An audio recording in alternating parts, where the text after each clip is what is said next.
This is one of the biggest-selling books of all time. Last year, even though Atlas Shrugged is 54 years old, it sold 500,000 copies. Last year, it's more than 10 times the sales of Barack Obama's books combined. Hey, no bias expressed here. And yet, even though Hollywood loves making movies based on best-selling books because they bring in a ready-made audience, there's never been a movie made based on this book. Until now. Now, the Atlas Shrugged movie, Part 1, is coming out. It premiered Tuesday night in Washington, D.C.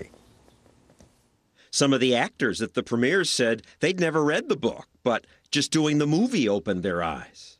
I found myself questioning everything I'd ever assumed that I knew. Shortly, we'll give you an exclusive look at part of that movie. It opens nationwide April 15th. Appropriate, given that's usually tax day. So, this book is more than 50 years old and a huge bestseller. Why is it only being made into a movie now? I suspect it was because the lefties in Hollywood hate Ayn Rand and her defense of capitalism, but I can't prove that.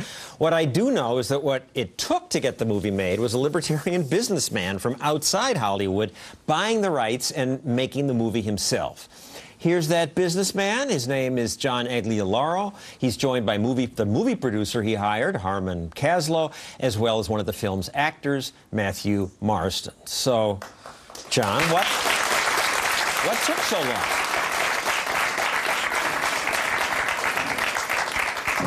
And you had to spend $20 million of your own money. Why was it so difficult? Well, I think studios are actually risk-adverse.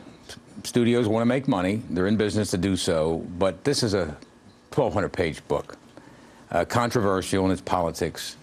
And although we tried, it was difficult to get done. Well, congratulations on getting it done. Harmon, at one point, Angelina Jolie was interested. Yeah, there were a number of major Hollywood actresses over the years that expressed an interest in playing the role of Dagny Taggart. It's probably one of the greatest roles a woman could ever imagine playing in a Hollywood movie. Charlize Theron was interested? Well, I mean, what did they say? I like this part, or? Well, actually, I came onto the project in April of 2010.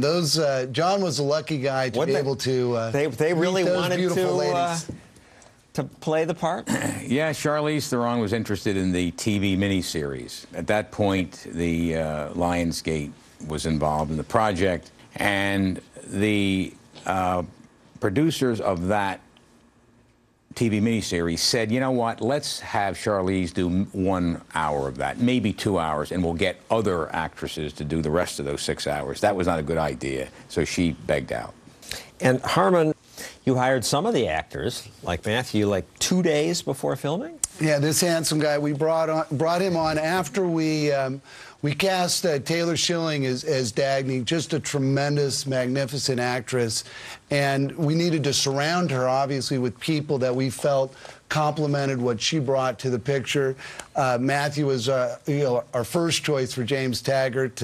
And we got a bunch of other just fabulous actors to come on, very courageous, take on the role and to be a part of really the creation of the movie Atlas Shrugged. And Matthew, you had never read Atlas Shrugged.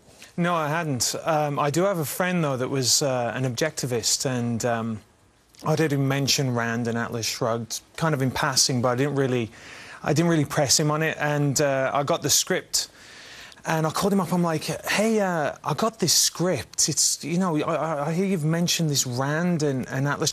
Oh, you've got to do that movie. You have to do it. You don't understand. You are doing that movie. You are doing that movie. So I'm like, okay. He was a bit passionate about it, so yeah. And so you did the movie, and we will show you a longer clip later on. But Matthew, let's first watch a brief clip from one of your scenes. You play one of the villains, James Taggart. Henry Reardon claims that his steel is lighter than even the cheapest brands, but it's 10 times stronger. This is physically impossible, Jim. You're inviting disaster if you use it. Dagny is not me. Well, something has to be done. Agreed. I believe you know Wesley Mouch, Reardon's man in Washington. You know what I like about you, Wesley? You're a one-word man. True. You're a good actor to get rid of your accent and become an American for the movie here. You're what they call a conservative, I hear, and that's forbidden. in the acting business. Yeah, yeah. Well, you know, there's quite a few of us, but we tend to have to keep a low profile. I mean, recently I was doing a job, and there was a writer on set, and he was Cuban. And I walked over to him, I'm like, you like Marco Rubio? And he's like, yeah. I'm like, oh, good man, good man. Later he calls me over, he's like, are you a conservative? I'm like, yeah. He's like, oh, great, and giving me a hug. You know, and then, I mean, that's what it's like, literally. It really is. Why? What's that about? Why do you have to keep it secret? I don't know. I really don't know. It's kind of an anomaly for me, you know, coming from the UK and coming over and seeing it. It's well, in the UK, it's okay to be... Yeah, because you're not kind of... I guess a conservative in the UK would kind of be seen not very conservative over here. But I think that there's definitely a stigma that is attached to it. Whatever anyone wants to say is different, but there is. And in Hollywood, it's such a leftist culture that if you said you were not part of that, you might not get more jobs. That's true, but, you know, we've got to stand up and, you know, I believe in free speech, and you have to say what you believe in, and You're out of the closet now. We'll see if you get any more parts. And studio, I mean, I don't know if it was political, but you're distributing this movie yourselves. Studios wouldn't do it. Right. Well, I mean, they had the opportunity. Certainly, we made the movie available for them to screen, and a few of the representatives of studios came and saw the film. But really, in the spirit of individualism and really what this book is about, you know, John, his vision was that we could really self-distribute, that we could, in a sense, compete with the Hollywood business model. Well, let's get the plug in, though. It will open up in about 80 cities, 300 theaters. 300 theaters. In 80 cities. On Friday. Friday. And when can we expect part 2? And this part, there are going to be 3 parts, because it's more than 1,000 Yeah, pages. we are going to follow the book. We're going to adapt it faithfully, part 2 and part 3. April 15th, 2012 is the aspiration for part 2, and part 3, April 15th, 2013. We look forward to that. John, Harmon, Matthew, stick around. When we come back, we'll give you that exclusive sneak preview of the new Atlas Shrugged movie. Thank you, guys.